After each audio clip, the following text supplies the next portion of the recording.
বাংলাদেশ জাতীয়তাবাদী দল বিএনপি কর্তৃক আয়োজিত আজকের এই ইফতার মাহফিলের শ্রদ্ধাভাজন সভাপতি সাবেক মেয়র জনাব আলম মাহফুজুল ইসলাম মিন্টু মঞ্চে উপস্থিত রয়েছেন আজকের সভার প্রধান অতিথি, যাকে চেয়ারপারসন মনপুরা থেকে আপনারা বারবার নির্বাচিত করেছেন, আমাদের প্রিয় নেত্রী দেশ নেত্রী বেগম খালেদা জিয়া।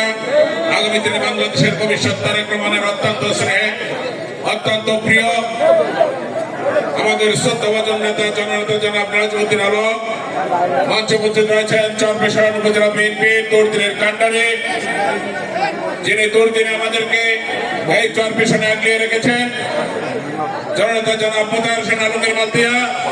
মঞ্চে উপস্থিত রয়েছেন চেয়ারপারসন উপজেলা বিএনপির বিভিন্ন পর্যায়ের নেতৃবৃন্দ। উপস্থিত রয়েছেন ভোলা জেলা জামাতে ইসলামের নায়েবে আমির জনাব হারুনুর রশিদ। উপস্থিত রয়েছেন বিভিন্ন পর্যায়ের উপজেলা বিএনপির নেতৃবৃন্দরা, ইউনিয়ন পর্যায়ের বিএনপির সংগ্রামী নেতৃবৃন্দরা। উপস্থিত রয়েছেন বিএনপির বিভিন্ন অঙ্গ সংগঠনের নেতৃবৃন্দ, কর্মী ভাইয়েরা। আসসালামু আলাইকুম ওয়া রাহমাতুল্লাহি ওয়া বারাকাতুহু।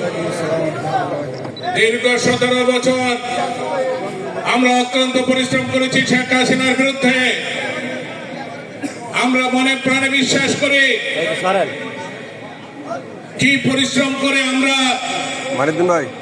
একটি স্বৈরাচারের পতন আমরা ঘটিয়েছি, এটা আপনারা বেশ করে জানেন। যেহেতু এই রমজান একটি সিয়াম সাধনার মাস, এই সিয়াম সাধনার মাসে সকল ভুল ত্রুটি আমরা মুছে দিয়ে আগামী দিনে একটি নতুন বাংলাদেশ গড়ব, এই আশা আমরা রাখবো। আমরা সবার মঙ্গল কামনা করব, সবার জন্য এই সিয়াম সাধনার মাসে আমরা দোয়া করব।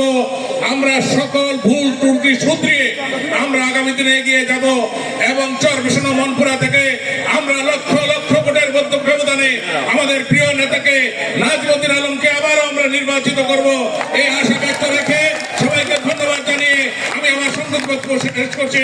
খোদা হাফেজ। বাংলাদেশ জিন্দাবাদ, শহীদ অমর হোক, খালেদা জিয়া জিন্দাবাদ, তারেক রহমান জিন্দাবাদ, নাজমুদ্দিন আলম ভাই জিন্দাবাদ। ধন্যবাদ সবাইকে। ধন্যবাদ। এই সামনে ছবি তোলা রাখবো না, টোটাল সব এই সামনে থেকে সরে